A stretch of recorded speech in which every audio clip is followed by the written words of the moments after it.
Бәріңе сәлем, сіздермен мәңгілік футбол арнасы. Біз сіздермен кезекті футбол жаңалықтарымен бөлісуге дайынбыз. Видеоны бастамас бұрын лайк басып, каналға жазылуды ұмытпайық. Барселона жаттықтырушысы Камп Ноудағы 3-ші қатарынан орын алған жеңілісі туралы пікір білдірді. Жаттықтырушы чемпиондыққа жарыс аяқталды деп есептейді. Бүгін біз бұдан да көп нәрсеге лайық едік, бірақ біз мінез көрсете алмадық. Доп қақпаға ұшқысы келмеді. Кадистен кейін де осындай сезімде болдық. Қарашада біз 9-ші тұрдық. Біз қателіктерден сабақ алуымыз керек. Барселона Ла Лиганы жеңе алмайды. Бізге маусымда 2-ші орында аяқтауымыз керек, деп жауап берді Хави. Le Parisien басылымының хабарлауынша, Маурисио Почеттино жақын арада ПСЖ-дан кетеді. Бапкердің кететінін маусым аяқталғанға дейін жариялауы керек. Қазір тараптар өтемақының көлемін келісе алмай әлек. Біз 15 миллион евро туралы айтып отырмыз. ПСЖ азырақ төлегісі келеді. Бұған дейін Почеттиноның Тоттенхэм Хотспурпен байланысы туралы хабарланған болатын. Жаттықтырушы Лондонға қайтып барғысы келеді. Лацио ойыншысы Луис Альберто осы жазда клуб ауыстыруы мүмкін. Милан Луис Альбертоны сатып алуға үмітті. Айта кетейік, жартылай қорғаушы Лацио бас бапкері Луцио Саримен жақсы қарым-қатынаста емес. Интер қорғаушысы Дензел Демфрис Тоттенхэм Хотспур клубының нысанына айналды. Шпорлар осы жазда Демфриске қол жеткізгісі келеді. Интер өз ойыншысы үшін 40 миллион евро көлемінде өтемақы сұрайды деп күтілуде. 2021-2022 маусымда Демфрис А сериясында 29 матч өткізді. Ол 5 гол соғып, 4 нәтижелік пас берді.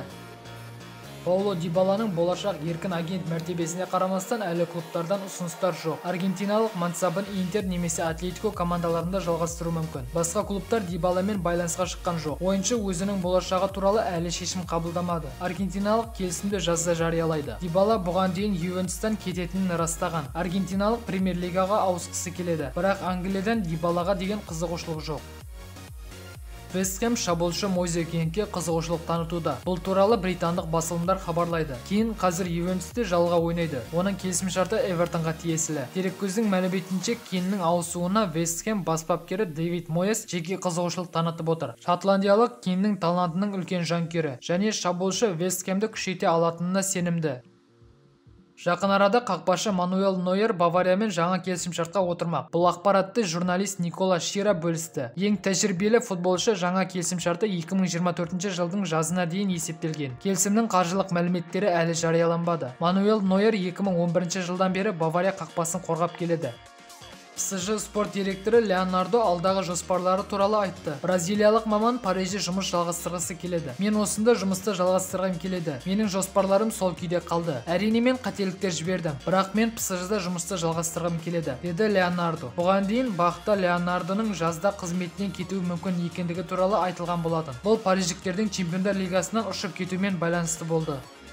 Манчестер Юнайтед Брентфордтың жартылай қорғаушысы Кристиан Эриксенді сатып алуды қарастырып жатыр. Даниялық осы жазда командасын ауыстыруы мүмкін. Дереккөз футболшының трансферіне клубтың жаңа бас бапкері Эрик тен Хаг қызығушылық танытып отырғанын атап өтті. Бұған дейін Эриксеннің Тоттенхемге оралуы мүмкін екендігі хабарланған болатын. Эриксеннің Брентфордпен қазіргі келісімшарты 2022 жылдың жазына дейін. Осы маусымда ойыншы 7 матч өткізіп, 1 гол соғып, 2 нәтижелік пас берді. Британдық бақ Арсенал Тэмми Абрахам үшін Ромаға ұсыныс дайындап жатыр деп хабарлайды. Зембірекшілер шабуылшы үшін шамамен 59 миллион евро төлеуге дайын. Дереккөз трансфер жақын арада трансферлік терезеде жүзеге асыруға болатындығын атап өтті. Бұған дейін хабарланғандай, канонерлер Манчестер Ситидің шабуылшысы Габриэл Жезусты де шақыру мүмкіндігін қарастырып жатыр. Авраамның Ромамен қазіргі келісімшарты 2026 жылдың жазына дейін. Ойыншының трансферлік құны 45 миллион евроға бағаланып отыр. Барселона өз алаңында тағы да масқара болды. Барселонаның Кадистен сенсациялық жеңілісі көк гранаталардың чемпиондар лигасының болашағы туралы дүрбелең тудырды. Бірақ бірнеше күн ішінде жағдай жақсарды. Біріншіден, Бетис кубок финалында өз алаңында Элчеден сенсациялық түрде жеңіліп қалды. Екіншіден, Барса өзі тікелей бәсекелесі Реал Сосьедадты жолдан алып тастады. Негізі Хави Райо Валлеканамен кейінге қалдырылған матчта қол жеткізген жетістіктерді бекіту керек болды. Тек тапсырманы қою оны орындаудан оңайырақ. Ал ойынның дебюті Камп Ноуда таң қалдырды. Альваро Гарсия Дейстің артынан топқа қарай сүңгіп, ал спортшты дәл көздеді. Бірінші таймдағы Барсаның шабуылдары аяқталмады. Ал Ферран Торрестің керемет голы офсайдқа қалып есептелмеді. Содан кейін бәрі Кадиспен болған ойын секілді дамыды. Жалпы артықшылық шексіз шабуылдар, бірақ бәрі бос кетті. Төреші қосқан 11 минуттың да пайдасы болмады. Оның соңында қапталдағы қорғаушы Дембеленің соққысын тоқтатты. Барселона Луи Ван Галдан кейін алғаш рет Камп Ноуда қатарынан 3 рет жеңіліп қалды.